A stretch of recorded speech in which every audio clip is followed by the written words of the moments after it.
الحمد لله نحمده ونستعينه ونستغفره ونعوذ بالله من شرور أنفسنا ومن سيئات أعمالنا. من يهده الله فلا مضل له ومن يضلل فلا هادي له، وأشهد أن لا إله إلا الله وحده لا شريك له، وأشهد أن محمدًا عبده ورسوله.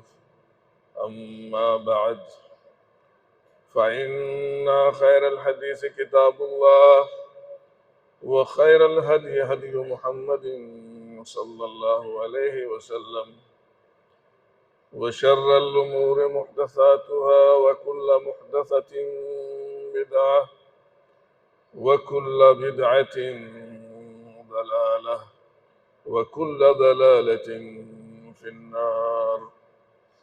فأعوذ بالله السميع العليم من الشيطان الرجيم. بسم الله الرحمن الرحيم. وقضى ربك ألا تعبدوا إلا إياه وبالوالدين إحسانا. إما يبلغن عندك الكبر أحدهما أو كلاهما فلا تقل لهما أف ولا تنهرهما وقل لهما قولا كريما.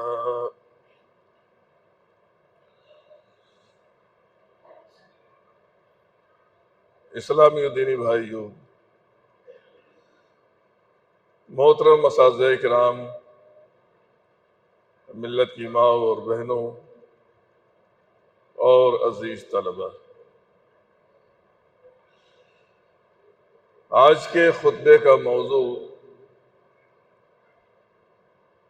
ایک ایسا مسئلہ ہے جسے میں کہہ سکتا ہوں کہ ہر گھر کی کہانی. اس نئے زمانے نے، اس نئے دور کے اندر ہمیں بہت ساری مصیبتوں میں، پریشانیوں میں گھیر رکھا ہے. ان میں سے ایک انتہائی مشکل ترین پریشانی یہ ہے کہ اولاد اور والدین کے تعلق انتہائی نازک ترین مرحلے سے گزر رہے ہیں. اولاد اور والدین کے درمیان بعض حالات میں اتنی کشیدگی بڑھ جاتی ہے کہ کبھی کبھی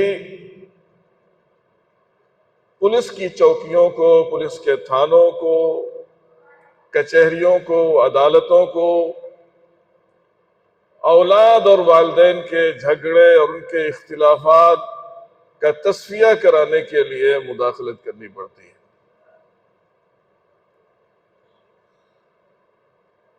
آخر اس سلسلے میں والدین کو کیا کرنا چاہیے اور جو دوسرا فریق ہے اولاد کو کیا کرنا چاہیے؟ عام طور سے والدین کو یہ شکایت ہے کہ اولاد ان کی بات نہیں مانتی، ان کا ادب نہیں کرتی، ان کا احترام نہیں کرتی، ان کی کہی انسنی کر دیتی ہے، اور دوسری طرح کی بہت ساری خرابیاں ذکر کی جاتی ہیں. اسی طریقے سے اولاد کی جانب سے ذکر کیا جاتا ہے کہ والدین ان کے حقوق ادا نہیں کر رہے ہیں، ان کی صحیح ڈھنگ سے تربیت نہیں کر رہے ہیں، اور مال جائیداد پراپرٹی میں جو ان کا صحیح حق ہوتا ہے وہ حق دینے کے لیے تیار نہیں. تو دونوں طرف سے ایک دوسرے کی خامیاں کمزوریاں بیان کی جاتی ہیں۔ آج کے اس خطبے میں ذکر کروں گا کہ اولاد کو والدین کے تعلق سے کیا کرنا چاہیے۔ آخر اولاد کی ذمہ داری اور ان کا فریضہ ان کے والدین کے تعلق سے کیا فریضہ عائد ہوتا ہے اور کیوں یہ فریضہ ان کے اوپر عائد کیا گیا ہے۔ اس سلسلے میں قرآن کریم سے اگر کچھ روشنی حاصل کی جائے اور اسی طریقے سے اللہ کے رسول صلی اللہ علیہ وسلم کی احادیث سے کچھ روشنی حاصل کی جائے تو میں کہہ سکتا ہوں کہ ہمارے مسائل کچھ حد تک حل کیے جا سکتے ہیں۔ اللہ رب العزت نے اولاد کی جو ذمہ داری ذکر فرمائی ہے والدین کے تعلق سے کہ ان کی خدمت کرنا، ان کا ادب کرنا، ان کا احترام کرنا، اور اگر بڑھاپے کو پہنچ گئے ہیں تو ان کی دیکھ ریکھ کرنا، اور ان کے لیے اگر کوئی حاجت کوئی ضرورت درپیش ہے اس کو پورا کرنا، اور گفتگو میں نرم لب و لہجہ اختیار کرنا، یہ ساری چیزیں قرآن نے ذکر فرمائی کہ اولاد کو ماں باپ کے تعلق سے کیا کرنا ہے۔ اور یہ موضوع اتنا اہم ہے کہ اللہ رب العزت نے قرآن کریم کے 7 مقامات پر اس بات کی تاکید فرمائی، اور جس اسلوب میں تاکید فرمائی ہے وہ انتہائی اہمیت کا حامل ہے۔ ایک آیت میرے سامنے اس وقت ہے سورہ اسراء کی یا سورہ بنی اسرائیل کی، مشہور آیت ہے۔ اللہ رب العزت فرماتا ہے وَقَضَىٰ رَبُّكَ أَلَّا تَعْبُدُوا إِلَّا إِيَّاهُ وَبِالْوَالِدَيْنِ إِحْسَانًا۔ اللہ رب العزت کہتا ہے کہ تیرے رب نے فیصلہ کر دیا ہے، یہ اللہ رب العزت کا فیصلہ ہے اور قطعی حکم ہے۔ سارے انسانوں کو یہ حکم ہے اللہ تعالیٰ کی جانب سے، کیا ہے؟ اللہ تعبدوا الا اياه، اللہ کے علاوہ کسی اور کی عبادت نہیں کرنی، توحید کو لازم پکڑنا ہے، غیر اللہ کی عبادت نہیں کرنی ہے۔ یہ سارے نبیوں کی رسولوں کی یہی دعوت، یہی مشن، یہی پیغام تھا۔ اللہ رب العزت نے اپنا حق عبادت ذکر کرنے کے فوراً بعد جس کے حق خدمت کا تذکرہ فرمایا ہے وہ والدین ہیں۔ آپ سوچئے، اللہ رب العزت نے اپنا حق عبادت ذکر کیا ہے کہ میری ہی عبادت کرو، اور اس کے بعد کہا کہ وَبِالْوَالِدَيْنِ إِحْسَانًا، والدین کے ساتھ احسان کرو، اچھے سلوک سے ان کے ساتھ پیش آؤ۔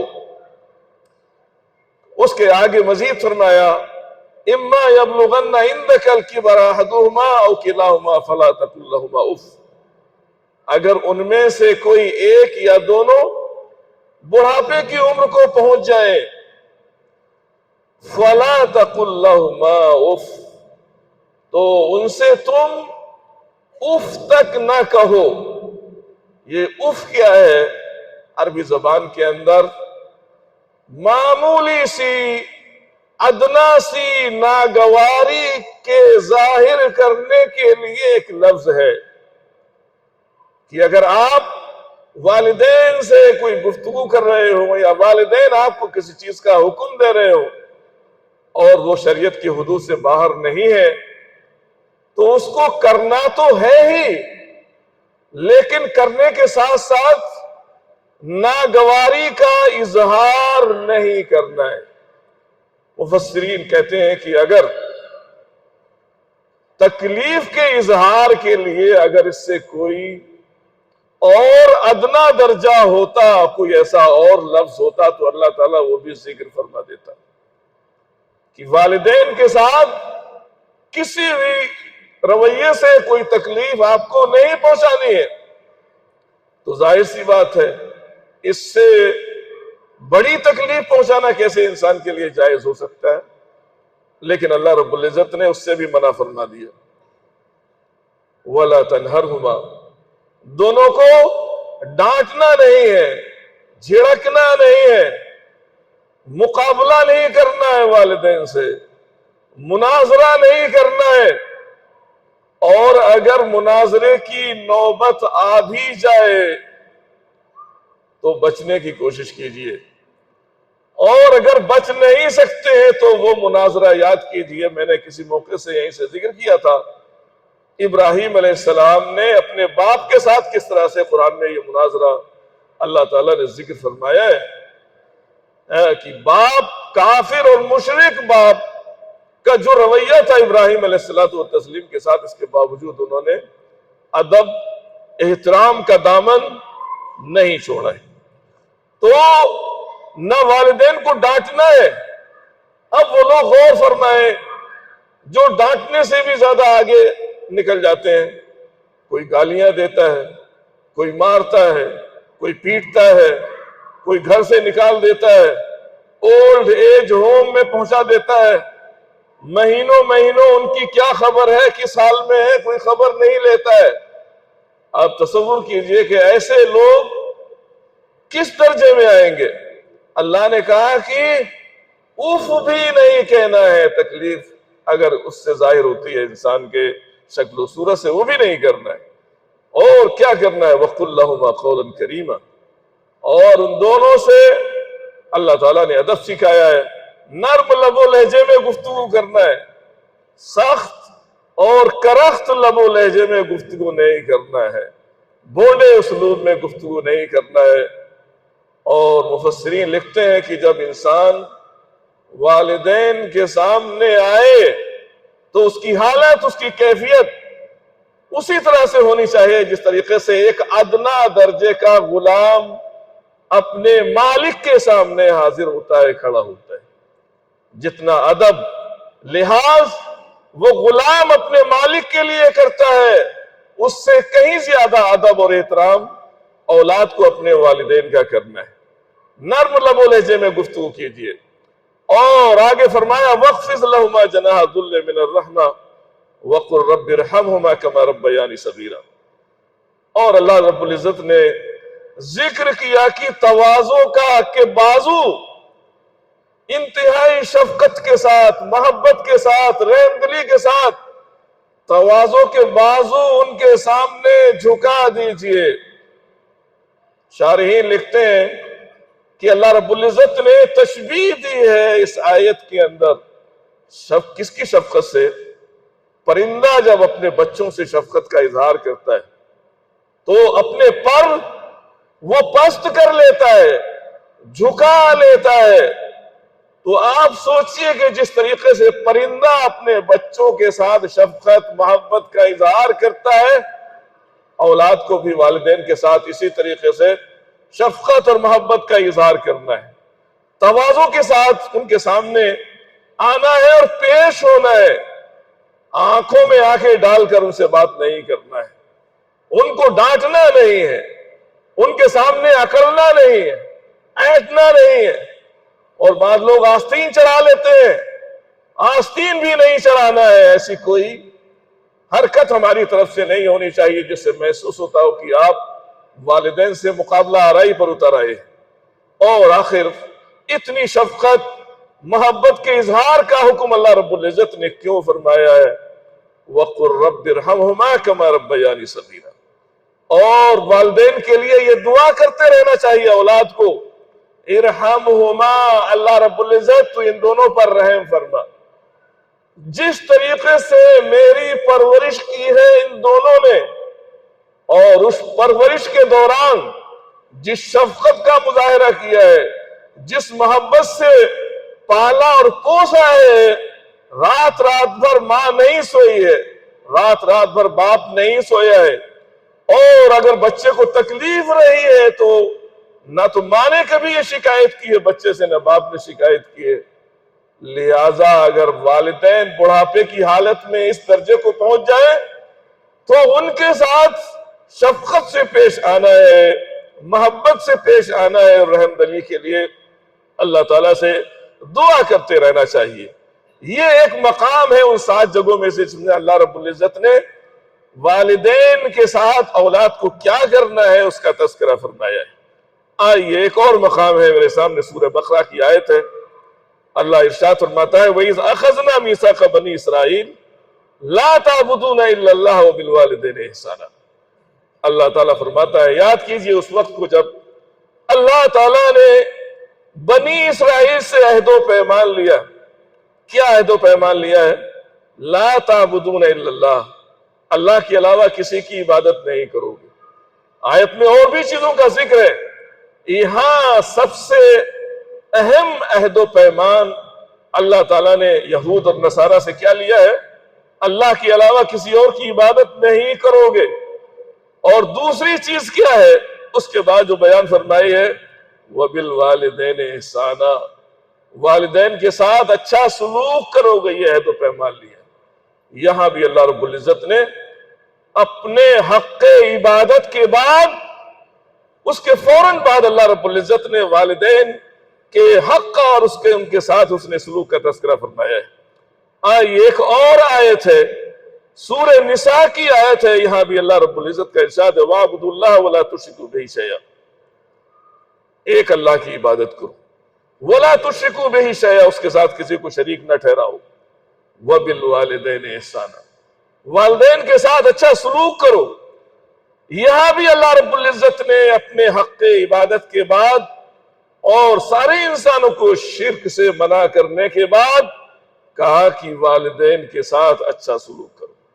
آئیے ایک اور آیت ہے سورہ انعام کی، اللہ رب العزت نے اس آیت سے پہلے ذکر کیا ہے کہ مشرکین نے بہت ساری چیزوں کو اپنے عقل اپنی دماغ سے حرام کر لیا اپنے اوپر. اللہ رب العزت نے اس کی تردید فرمائی کہ کسی چیز کو حلال حرام کرنے کا حق یہ اللہ رب العزت کا ہے. تم اپنی طرف سے کسی چیز کو کیوں حلال حرام کرتے ہو؟ اللہ رب العزت نے اللہ کے رسول سے کہا قُلْ تَعَالَوْا أَتْلُ مَا حَرَّمَ رَبُّكُمْ عَلَيْكُمْ أَلَّا تُشْرِكُوا بِهِ شَيْئًا. نبی ان سے کہہ دیجئے مشرکین سے کہ آؤ میں تمہیں پڑھ کر سناتا ہوں کہ جن جن چیزوں کی مخالفت کرنا تمہارے لیے حرام ہے، منع ہے، میں تمہیں وہ چیزیں سناتا ہوں اور بتلاتا ہوں. کیا ہے؟ اللہ تشرکو بہ شیئا، اللہ کے ساتھ وہ یہ ہے کہ اللہ کے ساتھ کسی کو شریک نہ ٹھہراؤ. ایک بات یہ ہے، دوسری بات کیا ہے؟ وَبِالْوَالِدَيْنِ إِحْسَانًا، والدین کے ساتھ احسان کرو، اچھا سلوک کرو. ایک اور مقام اللہ رب العزت نے سورہ لقمان کے اندر، سورہ لقمان کی جو نصیحتیں اور وصیتیں ذکر میں فرمائی گئی ہیں ان میں سے ایک عظیم وصیت اور نصیحت یہ ہے کہ یا بنی لا تشرک باللہ ان الشرک لظلم عظیم. اے بیٹے اللہ کے ساتھ کسی کو شریک نہ ٹھہرا، یہ سب سے بڑا ظلم ہے. اسی کے ضمن میں اللہ رب العزت نے درمیان میں ماں بچے کی پیدائش کے موقع سے اور حمل کے موقع سے جو تکلیفیں اٹھاتی ہے، پریشانیاں اٹھاتی ہیں، اس کا ذکر فرمایا. اور اس کے بعد کہا انشکر لی ولوالدیک الی المصیر، کہ تیری یہ ذمہ داری ہے کہ میرا شکریہ ادا کر. اللہ رب العزت کا شکریہ ادا کرے بندہ، ولوالدیک، اور اپنے والدین کا شکریہ ادا کرے. اللہ تعالیٰ نے اپنی شکر گزاری کے ساتھ والدین کی شکر گزاری کا تذکرہ فرمایا. اللہ کے رسول نے کہا کہ من لم یشکر الناس لم یشکر اللہ، جو انسانوں کا شکریہ ادا نہ کر سکے وہ اللہ کا شکریہ ادا نہیں کر سکتا. جو والدین کا شکر گزار نہ ہو وہ اللہ کا شکر گزار نہیں ہو سکتا ہے.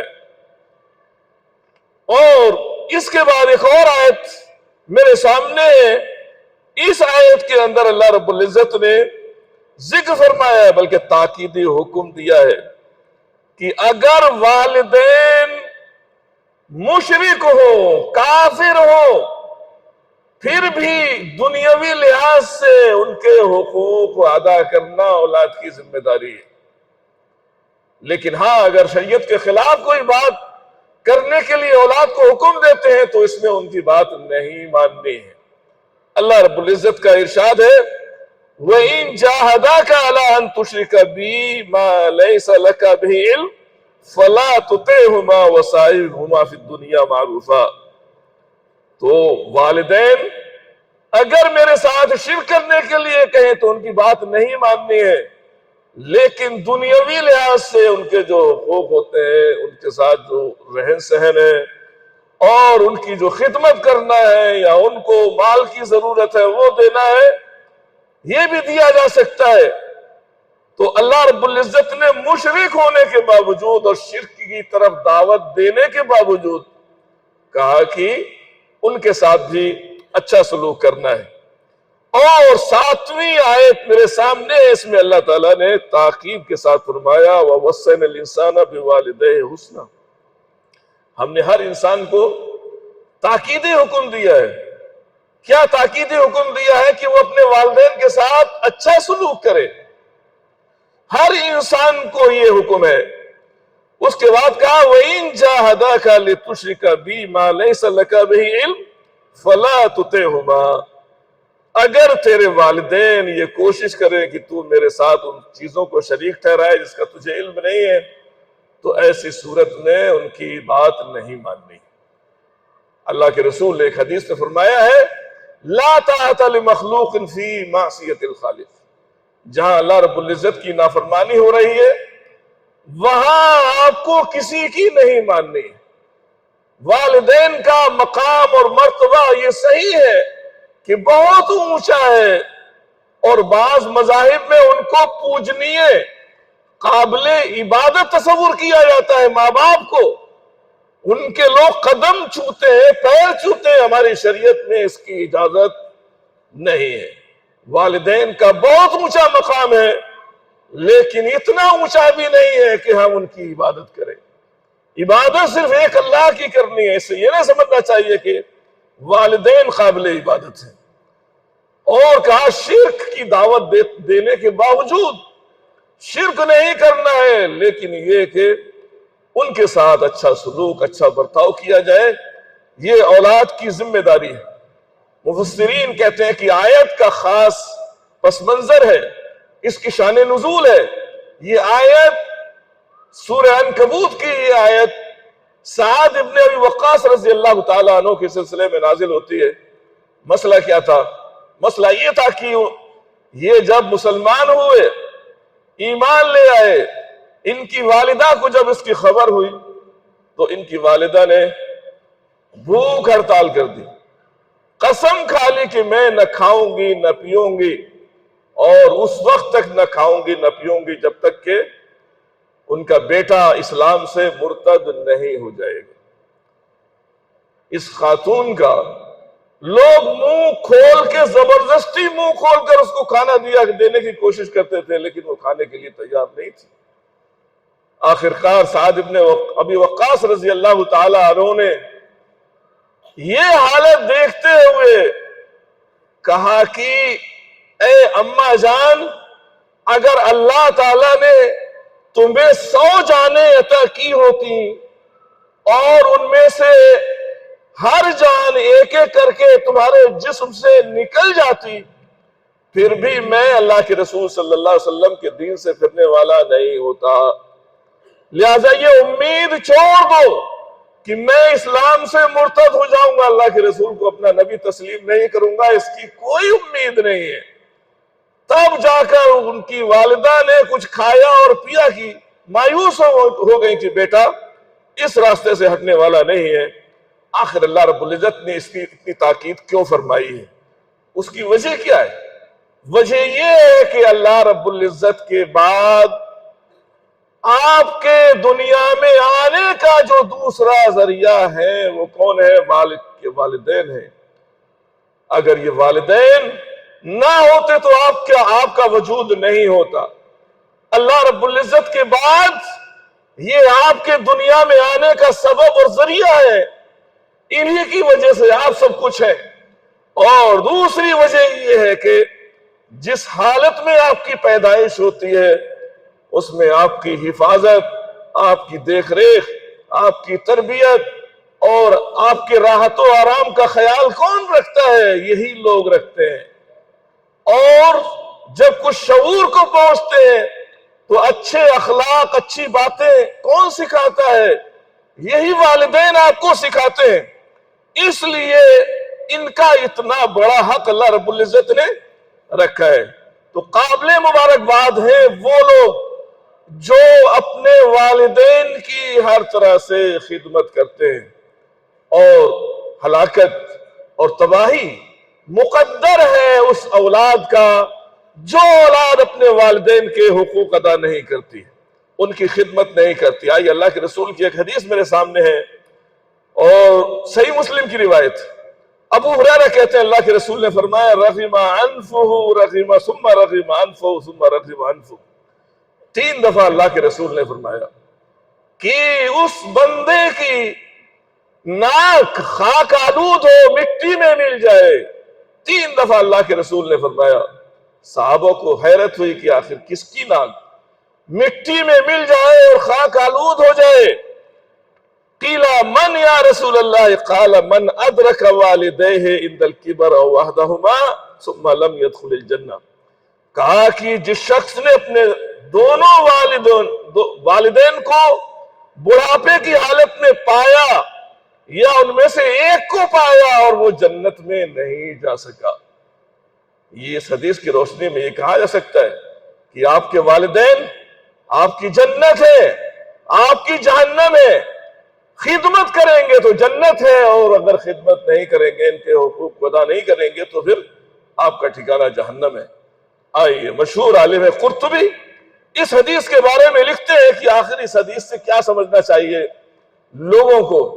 کہتے ہیں ایک بات تو یہ سمجھنا چاہیے کہ حدیث میں قطعیت کے ساتھ اللہ کے رسول صلی اللہ علیہ وسلم نے بد دعا فرمائی، 3 دفعہ بد دعا فرمائی۔ وہ نبی جسے اللہ نے رحمت للعالمین بنا کر بھیجا، جو جلدی کسی کے لیے بد دعا نہیں کرتا تھا، اس نبی اور رسول نے 3 دفعہ بد دعا فرمائی۔ کس کے لیے بد دعا فرمائی ہے؟ جو لوگ اپنے ماں باپ کے حقوق ادا نہیں کرتے ہیں، ان کی خدمت نہیں کرتے ہیں، ان کی دیکھ ریکھ نہیں کرتے ہیں۔ اور اس بد دعا کا مفہوم کیا ہے؟ کہتے ہیں ایک مفہوم تو اس کا یہ ہے صرعہ اللہ لعنفہ فاہلکہ، اللہ تعالیٰ ایسی اولاد کو، ایسے لوگوں کو کیا کرے گا؟ ناک کے بل گرائے گا زمین پر اور ان کو ہلاک و برباد کر دے گا، تباہ و برباد کر دے گا۔ تو جو اولاد اپنے والدین کے ساتھ اچھا سلوک نہیں کرتی ہے، ان کا مقدر کیا ہے؟ تباہی ہے، بربادی ہے۔ یہ اللہ کے رسول صلی اللہ علیہ وسلم کی بد دعا ہے ایسے لوگوں کے لیے۔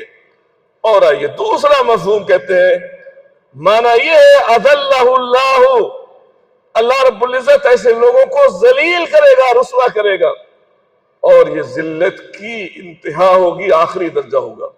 اس لیے کہ انسان کے جسم کے اندر جو سب سے اشرف اور سب سے اعلیٰ عضو ہے وہ ناک ہے، اور اگر یہ ناک زمین میں مل جائے، مٹی میں مل جائے، جس سے زمین کو لوگ اپنے قدموں سے رونتے ہو، اللہ کے رسول جب ایسے شخص کے سلسلے میں یہ بد دعا فرما رہے ہو کہ اس کی ناک مٹی میں مل جائے، تو ذلت اور رسوائی کا اس سے بدترین کوئی درجہ نہیں ہو سکتا ہے۔ اور یہ مشاہدے کی بات آپ اپنے سماج میں، معاشرے میں دیکھ سکتے ہیں، نگاہ اٹھا کر جنہوں نے اپنے والدین کے ساتھ اچھا سلوک نہیں کیا ہے، ان کی زندگی پر ذرا نظر اٹھا کے دیکھ لیجئے۔ میں ذاتی طور سے جانتا ہوں کہ ایسے لوگوں کا سماج میں، معاشرے میں، دنیا میں کیا حیثیت، کیا مقام ہوتا ہے۔ در در کی ٹھوکریں کھاتے ہیں، بھٹکتے ہیں اور لاچار اور مجبور نظر آتے ہیں۔ ہر طرف سے ایسے لوگ بے یار و مددگار نظر آتے ہیں جو والدین کو خاطر میں نہیں لاتے ہیں، دنیا میں ان کا یہ انجام ہوتا ہے۔ اور اسی ضمن میں آپ سے ایک بات کہی جائے کہ والدین کے اس عظیم حق کے ساتھ ساتھ ماں کا حق 3 گنا باپ کے مقابلے میں زیادہ ہماری شریعت نے رکھا ہے۔ بلکہ اللہ رب العزت نے ذکر فرمایا ہے کہ 3 گنا ماں کا حق زیادہ ہے باپ کے مقابلے میں۔ ایک مشہور حدیث ہے اللہ کے رسول صلی اللہ علیہ وسلم کی، ایک صحابی نے پوچھا کہ میرے حسن سلوک کا لوگوں میں سب سے زیادہ مستحق کون ہے؟ اللہ کے رسول نے کہا تیری ماں۔ 3 دفعہ اس نے یہی سوال دہرایا، اللہ کے رسول نے اس کو یہی جواب دیا، تیری ماں۔ لوگوں میں اس دنیا کے اندر سب سے زیادہ اچھا سلوک کس کے ساتھ کرنا ہے؟ ماں کے ساتھ کرنا ہے۔ 4تھی دفعہ جب اس شخص نے سوال کیا تو آپ نے فرمایا تیرا باپ 3 گنا باپ کے مقابلے میں ماں کا حق زیادہ ہے۔ زیادہ کیوں ہے؟ اس کی وجہ ہے، ایک تو 3 تکلیفیں جو ماں جن سے گزرتی ہے، باپ کا اس میں کوئی کردار اور کوئی رول نہیں ہوتا ہے، بہت معمولی سا ہوتا ہے اگر ہے تو۔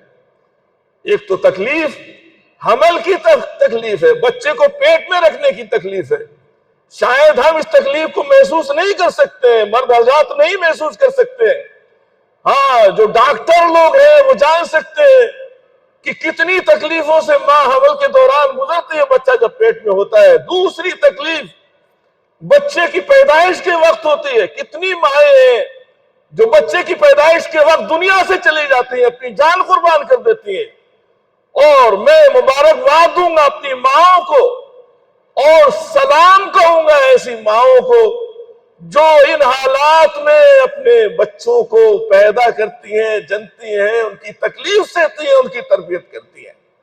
تیسری تکلیف دودھ پلانے کی تکلیف ہے۔ آپ کہیں گے اس میں تکلیف کی کیا بات ہے؟ یہ بھی انتہائی تکلیف دہ مرحلہ ہے۔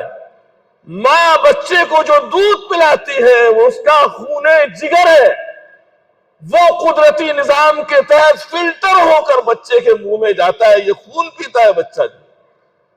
تو آپ سوچ سکتے ہیں یہ 3 تکلیفیں ایسی ہیں جن میں باپ کا کوئی خاص اہم اور کردار نہیں ہوتا ہے، اور اس کے بعد ماں کیا کرتی ہے؟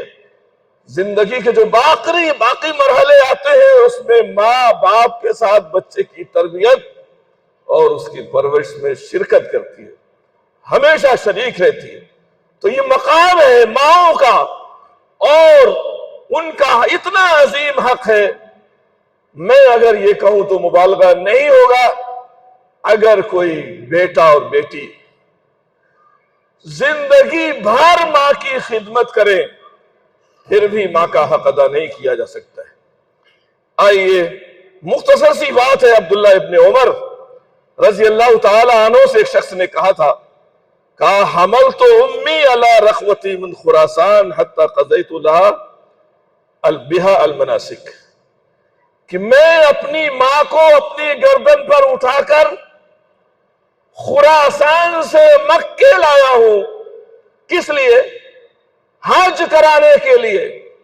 اور آج کل کے پیمانے کے حساب سے اندازہ کیا جائے تو تقریباً 3.5 یا 4 ہزار کلومیٹر کا فاصلہ ہے خراسان سے لے کر مکے تک۔ ایک شخص اپنی ماں کو اپنی گردن پر بٹھا کر لاتا ہے حج کرانے کے لیے، حج کے احکام ادا کرانے کے لیے، اور اس کے بعد ابن عمر کے پاس جاتا ہے، کہتا ہے ترانی جزیتها، آپ بتائیں کہ کیا میں نے اپنی ماں کا بدلہ چکا دیا ہے، اس کا حق ادا کر دیا ہے؟ ابن عمر کہتے ہیں لا، تم نے ماں کا حق ادا نہیں کیا ہے اب بھی۔ ولا طلقة من طلقاتها، بچے کی پیدائش کے وقت ماں کو جو درد کے جھٹکے لگتے ہیں، جو تکلیف ہوتی ہے، دنیا سے چلی جاتی ہیں بہت ساری ہماری خواتین، اس کے ایک جھٹکے کا بھی ابھی تم نے بدلہ نہیں دیا ہے۔ اولاد زندگی بھر اپنی ماں کی خدمت کرے پھر بھی وہ اس کا حق ادا نہیں کر سکتی ہے، لیکن افسوسناک پہلو یہی ہے کہ کمزور مخلوق جب چاہتی ہے اولاد گھر سے نکال دیتی ہے، بے گھر کر دیتی ہے، ستاتی ہے، پریشان کرتی ہے، اور نہ جانے کہاں کہاں یہ ماں بھٹکتی رہتی ہے۔ اللہ رب العزت سے دعا ہے کہ اللہ تعالیٰ ایسی اولاد کو صحیح سمجھ عطا فرمائے اور ہمیں اپنے والدین کو ویسے ہی رکھنے کی اور ان کے ویسے ہی حقوق ادا کرنے کی توفیق عطا فرمائے جس طریقے سے اللہ رب العزت نے یا اس کے رسول صلی اللہ علیہ وسلم نے ہمیں حکم فرمایا ہے۔ وآخر دعوانا الحمدللہ رب العالمین۔